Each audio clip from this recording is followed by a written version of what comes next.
بسم الله الرحمن الرحيم الحمد لله رب العالمين والصلاة والسلام على رسول الله وعلى آله وصحبه أجمعين وبعد. يقول الله تبارك وتعالى في الكتاب المنزل بعد أعوذ بالله من الشيطان الرجيم. بسم الله الرحمن الرحيم. وقضى ربك ألا تعبدوا إلا إياه وبالوالدين إحسانا إما يبلغن عندك الكبر أحدهما أو كلاهما ولا تقل لهما أف ولا تنهرهما وقل لهما قولا كريما. Alhamdulillah, lubos tayong nagpapasalamat sa dakilang lumikha ah, sa mga pagkakataon po na kanyang pinagkakaloob sa atin. Katulad po ngayon, nandito po tayo sa ating kumbaga, pag-aaral o seminar, lecture, every Sunday po, no? Every Sunday. Kung ating pong titingnan, ang bilang ng ating pong kumbaga bilang ay napakaliit. Sabihin po natin lima lang po tayo. Pero dahil ang dahilan kung bakit tayo nagtitipon-tipon o nagpupulong-pulong ay para lamang kay Allah subhanahu wa ta'ala. Sa madaling sabi, ito ay pagpupulong na para sa dakilang lumikha. Masasabi po natin na isa ito sa pinakamahalaga sa mga oras po nating nagugugol. Dahil alam po natin na ang Islam o pananampalatayang Islam ay wala pang uubra o ihigit kung gaano kahalaga, gaano kaganda o gaano kabuti sa dakilang lumikha. Alam po natin ang pananampalatayang Islam ay magiging sanhi na ang isang tao kapag nasa kanya ang Islam, kahit na po ala siyang kayamanan o kabilang sa mga mahihirap o ano pa man ang kanyang kalagayan sa buhay, pero dahil nasa kanyang Islam o pananampalatayang Islam, isa pa rin siya sa pinaka marangal sa paningin ng Allah subhanahu wa ta'ala. Okay. Dahil ang Islam ay ito yung pinakamahalaga na ipinagkaloob ng Allah subhanahu wa ta'ala sa lahat ng kanyang mga alipin. Dahil dito po nakasalalay ang ating pong tunay na kaligtasan. Ang Islam, kapag ito ay isinabuhay ng isang tao, tiyak na siya ay maliligtas po sa kaparusahan pagdating sa kabilang buhay. Ganun din po, kung ang isang tao ay magpasakop sa pananampalatayang Islam, tiyak na siya ay papasok at tatanggapin sa paraiso ng Allah subhanahu wa ta'ala. Katulad ng isang talata na sinabi ng Allah subhanahu wa ta'ala. Sabi po niya, Alladhina amanu bi ayatina wa kanu muslimin.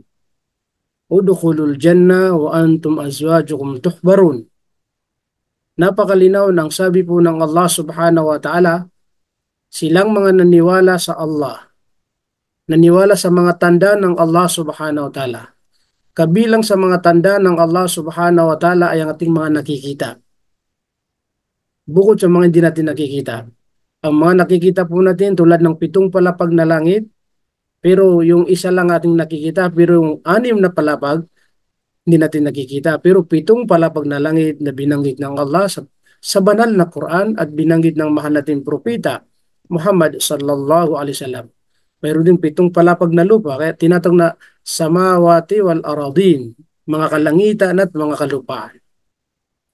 So ito ay kabilang sa mga tanda ng Allah subhanahu wa ta'ala na walang naglikha sa kanila maliban lamang kay Allah subhanahu wa ta'ala. Kaya ito yung sinasabi na kung sino man ang maniwala sa mga tanda ng Allah subhanahu wa ta'ala, higit sa lahat, naniwala na si Allah lamang nag-isang tunay na Diyos. At pagkatapos ay nagpasakop po siya sa Islam. Siya ay tinanggap niya ang Islam, siya ay nag-Muslim. Magkano Muslimin? Nag-Muslim na po siya. Ibig sabihin, naging handa, nasusundin niya kung anong mayroon sa Islam. Isa sa buhay niya kung anong mayroon sa Islam. Tinanggap niya ang Islam. So ibig sabihin, dahil sa kanya, kaya sasabihin po sa kanya sa kabilang buhay na udkhulul janna wa antum azwajukum tukbarun. Magsipaso kayo lahat sa paraiso. Kasama ang inyong mga kauri na tinanggap din nila ang Islam. Kung ang asawa, kung ating mga anak, kung ating mga pamilya, ating kamag-anak ay sila yumakap ng pananampalatayang Islam at isinabuhay nilang Islam, ganun din. Sila sasabihan din ng Allah subhanahu wa ta'ala na magsipasok kayo sa paraiso na may kaligayahan at may kasiyahan. So mga kapatid namin sa pananampalataya, ito yung sinasabi po natin na mapalad at masyurti iyaong mga taong hindi pa sila naabutan ng kamatayan ay natanggap po nila ang Islam.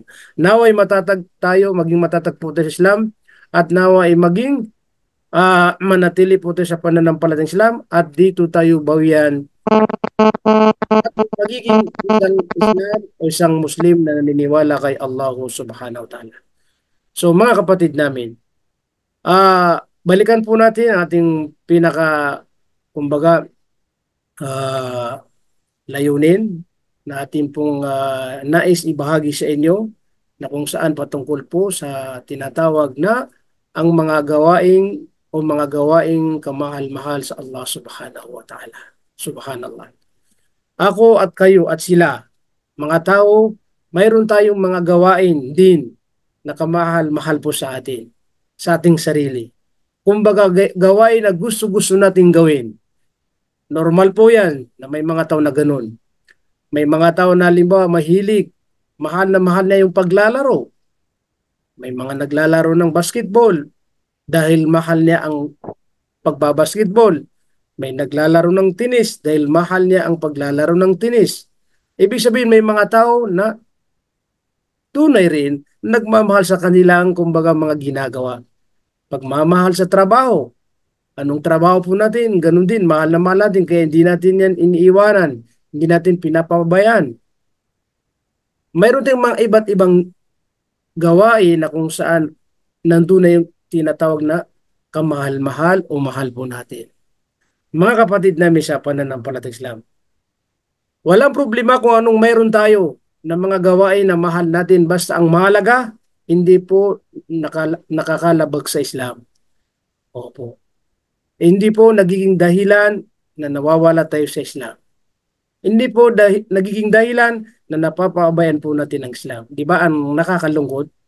May mga tao na mahal-mahal nila yung paglalaro o ng mga bagay na mahal nila, pero pagdating sa mga gawain na mahal o kamahal-mahal sa Allah subhanahu wa ta'ala, ito'y kanilang napapabayaan. Di ba? Kaya kung meron tayong kamahal-mahal na mga gawain, dapat maging priority po, maging mas mainam na pagdating sa kamahal-mahal na mga gawain para sa Allah subhanahu wa ta'ala o mahal ng Allah subhanahu wa ta'ala na mga gawain, dapat walang obra doon. Dapat tayo ang nangunguna doon. Dapat yun ang ating pong priority na pinangangalagaan. Kaya magbabanggit tayo ng ilan. Marami po ang binanggit ng mga scholar ng mga gawain. Halos lahat ng mga, sabihin natin na gawain na kalugod-lugod sa Allah, ito mahal na mahal pa rin ng Allah subhanahu wa ta'ala. Pero di-detail po tayo kung ilan, kung ano po yung mga, sabihin natin, mga palagi nagagawa. Okay.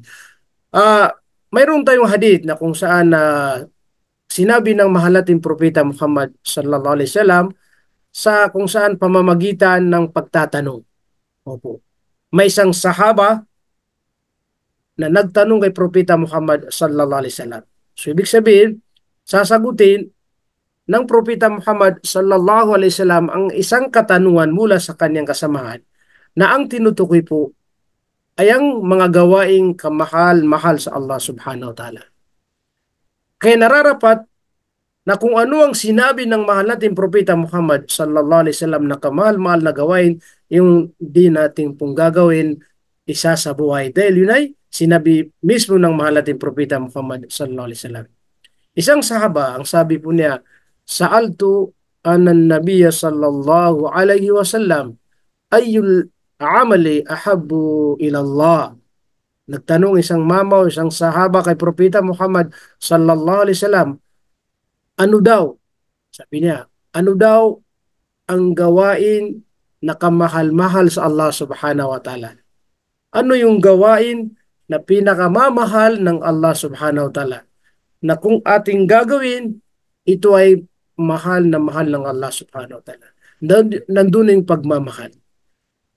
Tiyak po na kapag yung gawaing minamahal ng Allah subhanahu wa ta'ala, tiyak na makakamit ng isang tao na gagawa rito, na mamahalin din siya ng Allah subhanahu wa ta'ala. Dahil ito'y mga gawain na minamahal ni Allah, kaya kapag ito'y ginawa natin, mahal din tayo o minamahal tayo ng Allah subhanahu wa ta'ala. Okay. Ang Propeta Muhammad sallallahu alaihi wasallam siya sumagot. Ang kanyang kasagutan sa isang katanungan ng mama ay tatlo. Kaya tandaan po natin ang tatlong na bagay na sinagot ng Propeta Muhammad sallallahu alaihi wasallam na ito'y kamahal-mahal sa Allah subhanahu wa ta'ala. Una, ang sabi ng Propeta Muhammad sallallahu alaihi wasallam, as-salatu ala waqtiha. Ito ang una na isinagot ng mahal natin Propeta Muhammad sallallahu alaihi wasallam sa katanungan na ano daw ang pinakamahal o kamahal-mahal ng Allah subhanahu wa ta'ala na gawin. Ang sabi ng Propeta, as-salatu ala waqtiha. Ang pagdarasal o pagsasagawa ng pagdarasal sa kanyang natatagdang oras. Sa kanyang natatagdang oras. Tanda natin, hindi lang sinabi ng propeta ay as-salah, pagdarasal lamang.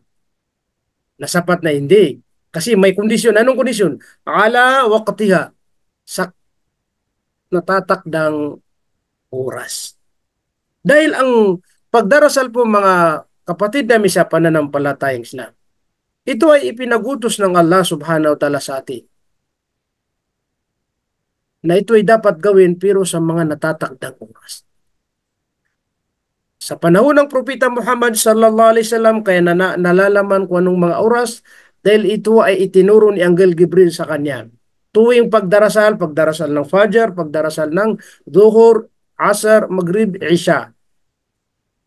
Kaya ito ay ginawa ng mahal nating Propeta Muhammad sallallahu alaihi wasallam na may mga natatakdang oras. Kaya tayo rin, kapag tayo ay naghahangad ng pagmamahal ng Allah subhanahu wa ta'ala sa pamamagitan ng pagsasagawa ng pagdarasal, nararapat po na ito'y gagawin po natin sa natatakdang oras. Ala waqti. Subhanallah. Ibig sabihin, okay, Salatul Fajr. Anong natatakdang oras? Salatul Dhuhr. Anong natatakdang oras? Kumbaga, Salatul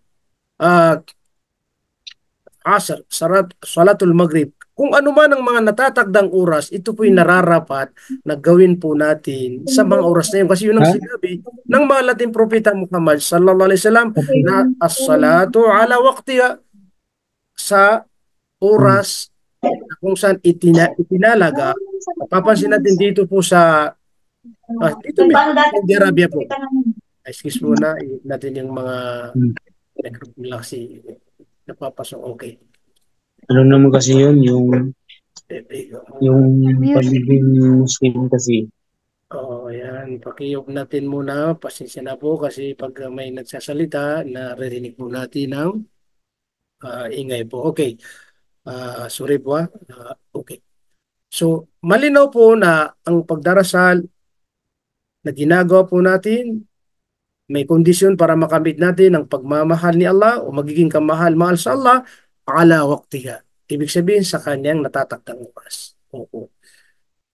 Kung may mga hindi inaasahan, hindi palagihan, sabihin po natin na mga pangyayari na hindi sinasadya na malit po tayo sa pagdarasal, alam po ng tagapaglikha na ang may dahilan na sapat o may sapat na kadahilanan. Pero kung sinasadya na ito ay nililit, ito po'y lalabas doon sa tinatawag na ahabbu ilallah, yung kamahal-mahal sa Allah subhanahu wa ta'ala.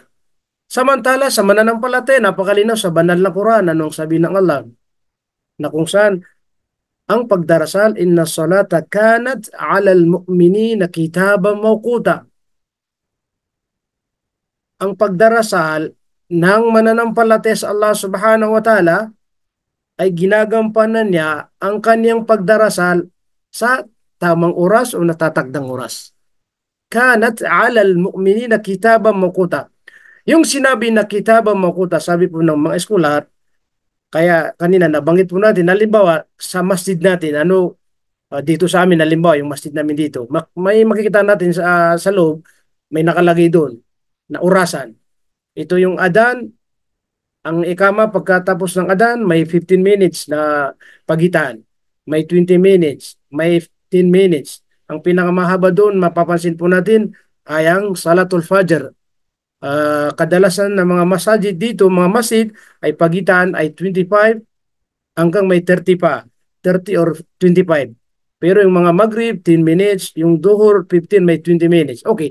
Kung tayo ay magdadarasal, titingnan po natin yun. So yun tinatawag nila na kitabang mawquta. Kumbaga orasan na nakasulat na kung saan yun ang pinagkaisahan ng isang, halimbawa sabihin natin na nakapalig doon sa tinatawag na isang masjid. Opo. Okay. Special po to, ang tinutukoy ay sa mga kalalakihan kasi baka yung mga bagong sister natin ay makapag-isip pa sila paano kami, di ba? Okay. Sa mga kalalakihan, sila po yung tinutukoy natin sa mga mawquta na nabanggit na orasan po. Okay. Pero sa mga kababayan, sa mga sister, malinaw naman sa kanila. Opo, na hindi naman sila kumbaga iniobligado na hintayin nila yung tinatawag na ikama. Kasi sa masjid po mayroon din ikama na samang-samang pagdarasal. Sabi po natin, pagkatapos ng 20 minutes after adan, yung magsasala na samang-sama. Ibig sabihin, inihintay yung mga kapatid.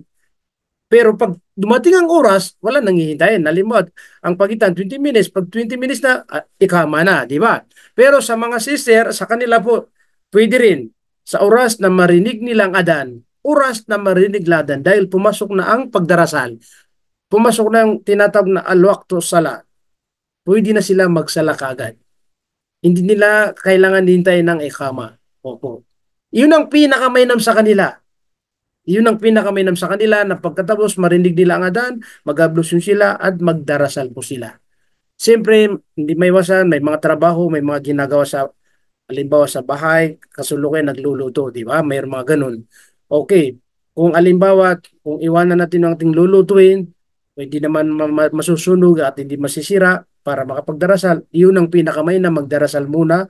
Tapos, saka na ipagpatuloy ang gawain po sa bahay. Sa mga kababayan. Opo. Kaya, ang mga sister ay mas mainam sa kanila na sa bahay dahil yun ang pinaka tama.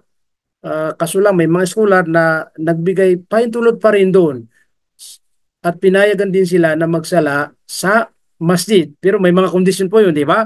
Mapapansin natin dito sa Saudi Arabia tuwing buwan ng Ramadan, opo, pinapahintulutan nila yung mga sister na nagsasala sa masjid sa oras na Salatul Tarawih. Sa madaling sabi, Salatul Isha, tapos Salatul Tarawih.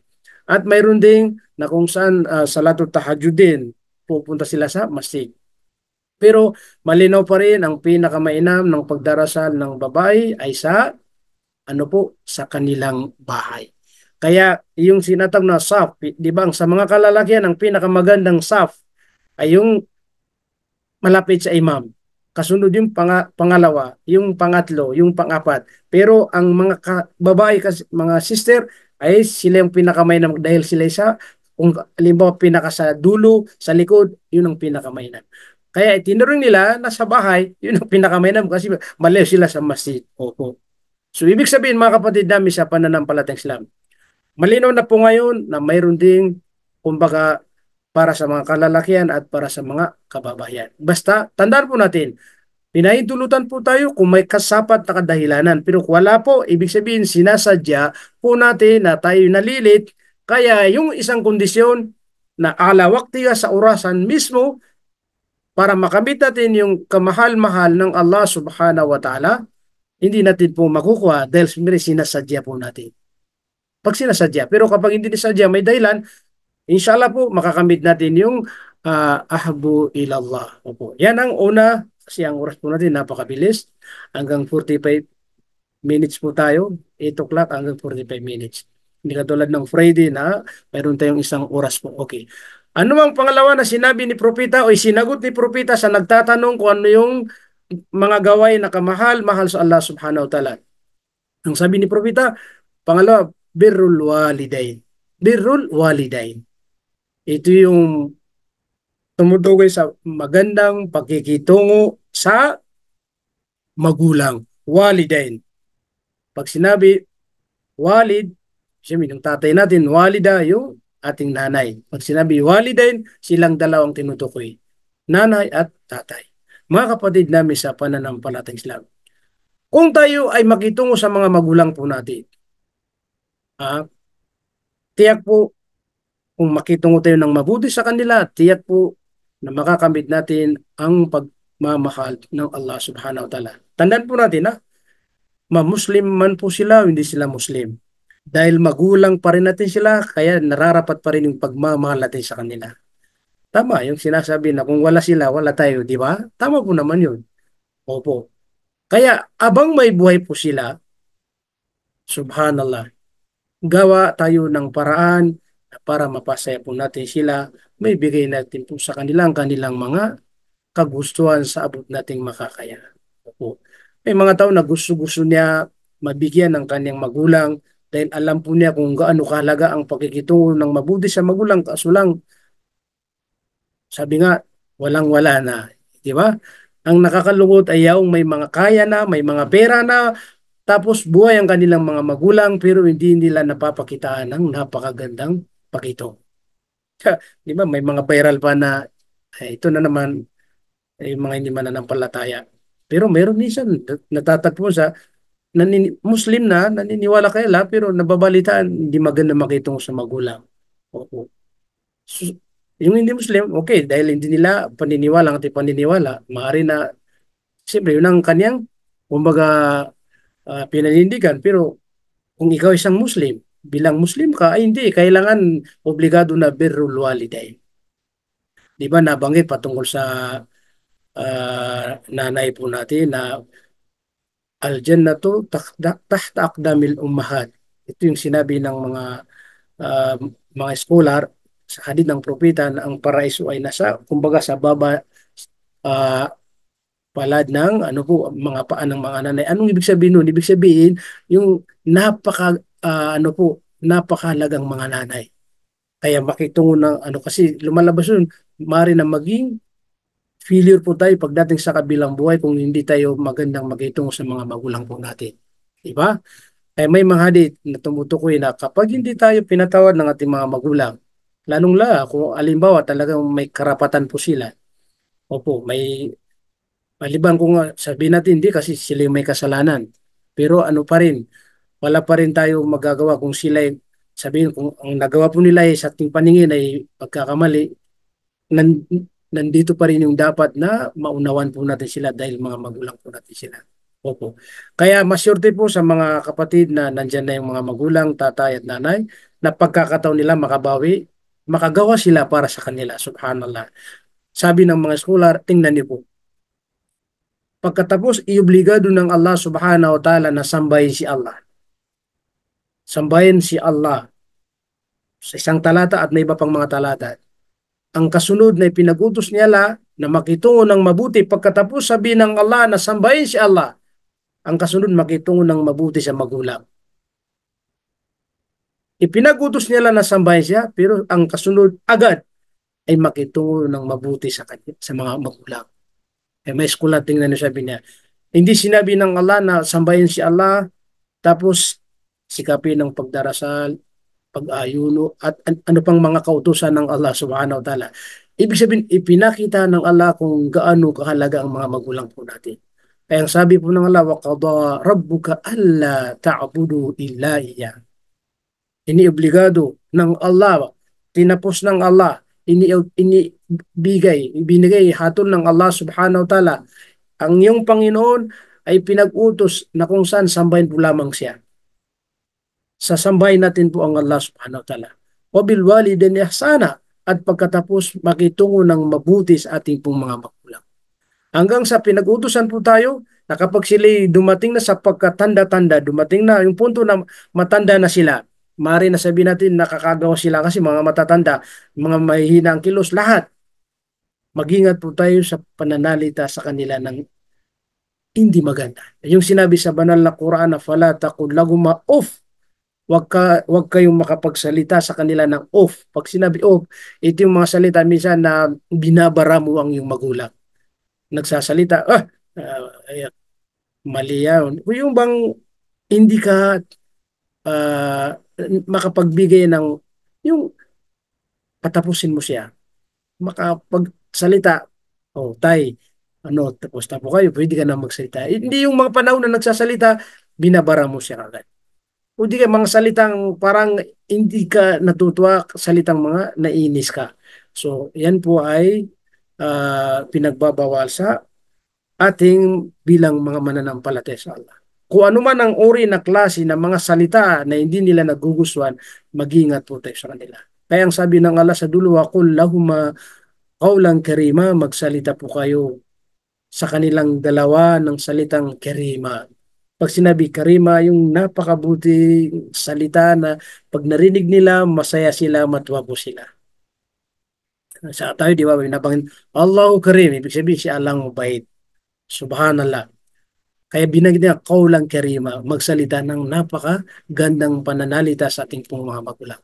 Kaya kapag ginawa po natin ito, iyan ang isang uh, pangalang kondisyon na makakamit natin ang kamahal-mahal ng Allah, pagmamahal ng Allah dahil natupad po natin yung sinabi ng propeta na birrul walidain, makitungo ng mabuti sa ating mga magulang.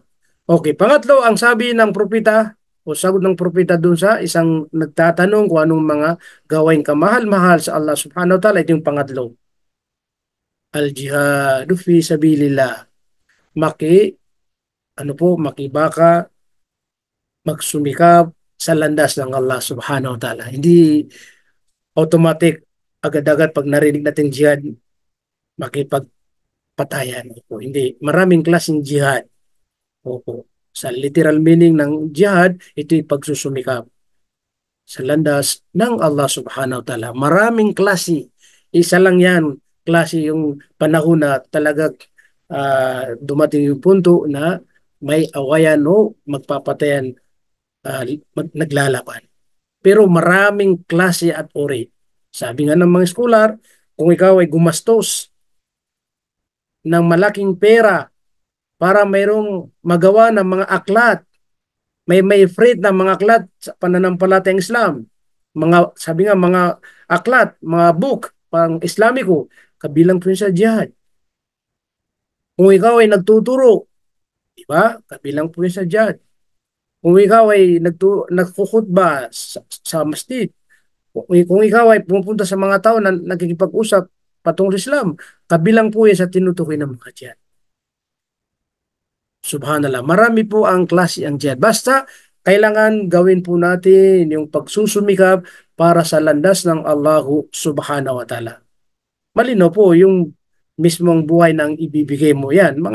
Yan ang mga matitinding mataas na karangalan po yan kasi buhay ang kumbaga ibubuwis mo, di ba? Opo. Pero ano pa rin, kumbaga marami pa rin tayong magagawa na kung saan patungkol sa tinatawag na al-jihad fi sabilillah. Ang paghahanap ng kaalaman, pagpupunta sa madrasa, pagpupunta sa mga lugar na pagpupulong para kay Allah subhanahu wa ta'ala, ito ay matatong din mga jihad. Kasi pagsusumika po yan, pagsusumika, nagbigay ka ng malaking pera para sa landas ng Allah, para tulong dun sa masjid. Alhamdulillah, may mga kapatid natin, alhamdulillah, naglayunin po sila na kahit kumbaga sabihin natin na yung buwan-buwan nila binabawasan nila yung kanilang sahod para lamang makatulong sila sa pagtatayo ng masjid at madrasa. Alhamdulillah, jihad pa rin yan. So ibig sabihin mga kapatid namin sa pananampalataya, marami tayong magagawa na tinutukoy na pagsusumikap sa landas ng Allah subhanahu wa ta'ala. So bali po mga kapatid, mayroon tayong tatlo na nabanggit na kung saan yung isang katanungan na tatlo ang sinagot ng Propeta Muhammad sallallahu alaihi wasallam na kamahal-mahal sa Allah na kung saan mga gaway. Opo. Pang-apat po kasi ang ating oras. Mayroon akong titirang mga 10 minuto. Opo. Pang-apat, na gawaing kamahal-mahal sa Allah subhanahu wa ta'ala ay ang tinatawag na al-istighfar. Al-istighfar. Opo. Pag sinabi al-istighfar, ito yung paghihingi ng kapatawaran sa Allah subhanahu wa ta'ala. Astaghfirullah, astaghfirullah. Yan, binabanggit natin. Ako ay humingi ng kapatawaran sa Allah subhanahu wa ta'ala. So gawin po yan kasi nagbabanggit astaghfirullah, astaghfirullah. Astaghfirullah al-azim wa atubu ilayh. Mayroong mga mahabang mga sinasabi na istighfar, paghingi ng kapatawaran sa Allah subhanahu wa ta'ala. Mga kapatid namin sa pananampalataya, ang paghingi ng kapatawaran sa Allah subhanahu wa ta'ala, isa ito mismo na binanggit ng Allah subhanahu wa ta'ala sa banal na Quran. Ang paghingi ng kapatawaran o pagbibigay ng tauba, pagtatauba sa Allah subhanahu wa ta'ala. Inna Allah yuhibbut tawwabin. Inna Allah yuhibbut tawwabin. Katotohanan, ang Allah subhanahu wa ta'ala ay minamahal po niya. Minamahal po niya ang mga taong nagbabalik loob kay Allah subhanahu wa ta'ala. Dahil sa pagkakasala po nila, dahil tao po sila, tao po tayo, pero naaalala po natin na nagkamali tayo, nagkasala po tayo, kaya hindi tayo agad-agad, kumbaga, humihinto hanggat hindi tayo makahingi ng kapatawaran sa Allah subhanahu wa ta'ala. So ang paghingi ng kapatawaran sa Allah, isang kondisyon na mamahalin tayo ng Allah subhanahu wa ta'ala. Baliktarin natin po yun. Kapag isang tao ay hindi naghihingi ng kapatawaran, imposible na makakamit niya ang pagmamahal ng Allah subhanahu wa ta'ala. Imananatili sa kanya na may kasalanan siya dahil hindi siya humingi ng kapatawaran sa Allah subhanahu wa ta'ala. Ang paghingi ng kapatawaran sa Allah subhanahu wa ta'ala, isa sa sinabi po ng mga eskular, ay una, makakamit natin ng kapatawaran ng Allah subhanahu wa ta'ala kasi humingi tayo ng kapatawaran. Di ba? Kung sino man ang humingi ng kapatawaran, talagang patatawarin siya ng Allah subhanahu wa ta'ala. Bukod doon sa isang kondisyon na mamahalin tayo ng Allah subhanahu wa ta'ala. Kapag ang mga tao ay mananatili sila at palagi sila naghingi ng kapatawaran sa Allah subhanahu wa ta'ala, darating sa kanila yung ulan. Kung hindi umuulan, talagang uulan po yan. Opo. Pangalawa, ano po, yung hindi ka magkakaroon ng anak at mapapansin mo na medyo may kahirapan. Ibig sabihin, yung panustos, medyo nahirapan po tayo sa financial. Balik tayo sa paghihingi ng kapatawaran. Kasi siyempre, isa rin yan sa nabanggit mismo sa banal na Quran para madagdagan ang ating pong, kumbaga, sabihin na yung biyaya ng Allah subhanahu wa ta'ala. Subhanallah. So, ibig sabihin mga kapatid namin sa pananampalataya, patatawarin tayo ni Allah subhanahu wa ta'ala. Mayroon tayong makakamit na kung saan uulan ng maganda na kung saan mapapakinabangan. Hindi katulad ngayon na ulan na nawawasak lahat ng ating mga kabuhayan. Opo. At mayroon ding dagdag na kung saan yung mga hindi manganganak at lagi sila humingi ng kapatawaran sa Allah, walang imposible na bigyan sila ng Allah subhanahu wa ta'ala ng ano po. Kaya sa Quran, nung sabi ng Allah, فَقُلْ تُسْتَغْفِرُوا رَبَّكُمْ إِنَّهُ كَانَ غَفَّارًا يُرْسِلِ السَّمَاءَ عَلَيْكُمْ مِدْرَارًا وَيُمْدِدْكُمْ بِأَمْوَالٍ وَبَنِينَ وَجَعَلْ لَكُمْ جَنَّاتٍ وَجَعَلْ لَكُمْ أَنْهَارًا. Subhanallah. Ito ang sinabi ng Allah subhanahu wa ta'ala kung saan sa panahon ni Musa alayhis salam, ito ay kanyang ipinaliwanag din sa kanyang mga tagasunod. Na kung saan ako ay humingi tayo ng kapatawaran sa Allah subhanahu wa ta'ala at tiyak na tayo gafara, makakamit natin ng kapatawaran ng Allah. At ibababa o paulanin ng Allah ng ulan mula sa kalangitan. Na hindi yung ulan na makakasira, kundi ulan na may daladalang ibig sabihin kabutihan na kung saan ating mapapakinabangan. Wayumdidkum bi amwal at dadagdagan ng Allah subhanahu wa ta'ala ating mga biyaya at magkakaroon din ng banin, mga anak. Ibig sabihin, yung hindi nanganganak, inshallah walang imposible kay Allah dahil nakita niya na talagang tunay na humingi ng kapatawaran sa Allah, walang imposible bigyan niya. Ito ay pinangako ni Allah na ginawa niya ang paraiso para sa mga taong laging humingi ng kapatawaran sa Allah subhanahu wa ta'ala. Kaya mga kapatid namin sa pananampalataya, yan ang gagawin po natin, nakaugalan po natin na tayo lagi humingi ng kapatawaran sa Allah subhanahu wa ta'ala. Ang tingnan niyo po, maski ng ating mahal na Propeta Muhammad sallallahu alaihi wasallam sa banal na Quran mismo patungkol kay Propeta Muhammad. Liyaghfira lakallahu ma taqaddama min dhanbika wa ma ta'akhkhar. Liyaghfira kalawa. Ibig sabihin, tunay na pinatawad ka ng Allah subhanahu wa ta'ala, ya Muhammad. Pinatawad ng Allah si Muhammad sallallahu alaihi wasallam sa mga nauna nagawa niya na kasalanan kung siya nagkamali sa mga nauna. At kung mayroon pang susunod na magagawa niya, hindi pa kumbaga yung future po, na mayroong magagawa sa kanyang kapanahunan, na may nagawa, kung mayroon siyang magagawa sa kanyang kapanahunan, ito ang talata na binaba sa kanya, ay pinatawad ng Allah subhanahu wa ta'ala. So, ibig sabihin, hindi na kailangan pa. Kumbaga, maghingi ng propeta Muhammad sallallahu alaihi wasallam ng kapatawaran sa Allah dahil sila pinatawad ng Allah. Di ba?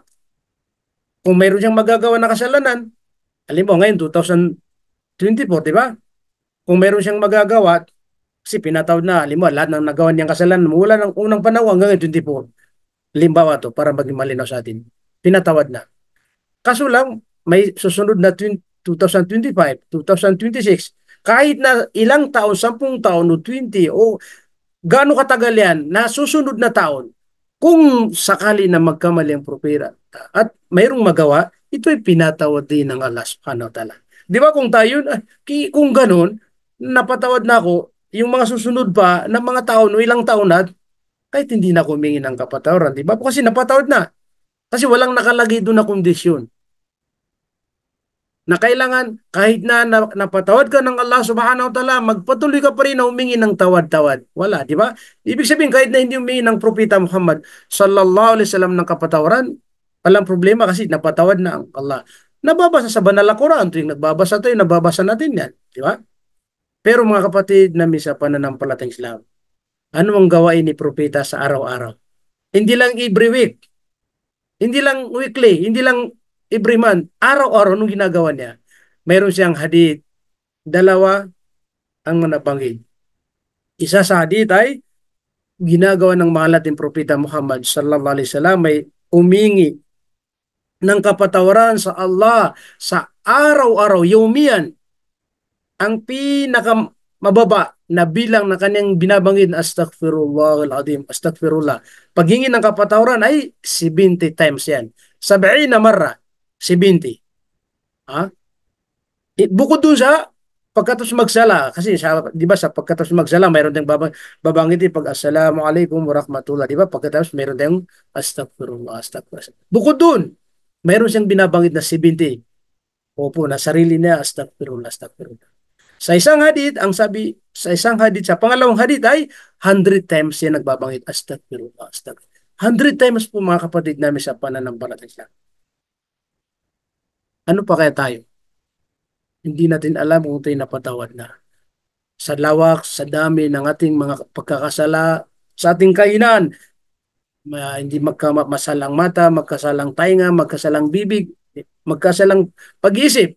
Lahat nagkakasala. Kaya sabi, lahat ng angkan ni Adan, lahat sila nagkakasala. Malinaw. Pero ang sabi, ang pinakamainam sa kanila, ay yung humingi ng kapatawaran sa Allah subhanahu wa ta'ala. Kaya mga kapatid, kung si Propeta Muhammad ay pinatawad ng Allah subhanahu wa ta'ala, pero ginagawa niya pa rin na siya humingi ng kapatawaran sa araw-araw, ano pa kaya tayo? Di ba? Kaya dapat hindi lang 70, hindi lang 100. Igit pa na dapat humingi tayo ng maraming kapatawaran sa Allah subhanahu wa ta'ala. Dahil marami po tayong pagkakamali at pagkakasala at pagkukulang. Kaya nawa ay patawarin po tayo ni Allah subhanahu wa ta'ala sa ating mga nagawang kasalanan po dahil po tapos ng ating oras at 44 kahit na isang minuto na aking ititira para sa katanungan kung meron ng katanungan di bali po ipagpatuloy natin sa next uh, Sunday ang ating paksa na kung saan mga gawaing kamahal-mahal sa Allah subhanahu wa ta'ala dahil marami ang binanggit ng mga eskolar. Opo. So sana ay mayroon din napulot na aral sa aking ibinagi sa inyo. Ngayon po, iwanan ko sa inyo to ng ilang minuto. Kung mayroon po kayong nais, itatanong, welcome po inshallah. Wa akhiru da'wana, alhamdulillah rabbil alamin. Wassalamualaikum warahmatullahi wabarakatuh. Sa may katanungan po, pwede kayo magsalita kagad o pwede kayo mag-chat po.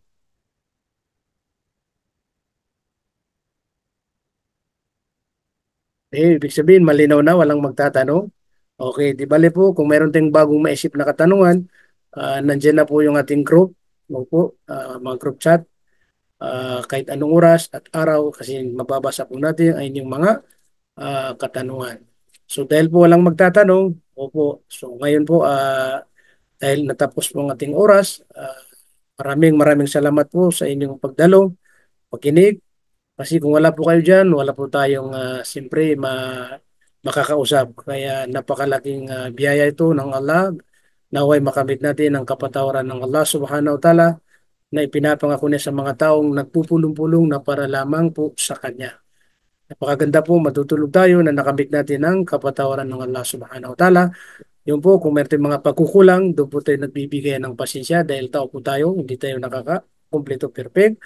So hanggang dito po lamang, lagi natin pong binabanggit ang ating dua o sunnah bago tayo maghiwalay. Subhanallah wa bihamdi, subhanakallah wa bihamdik, nasyhadu an la ilaha illa anta wa nastaghfiruka wa natubu ilaik, birahmatika ya arhamar rahimin. Wassalamualaikum warahmatullahi wabarakatuh.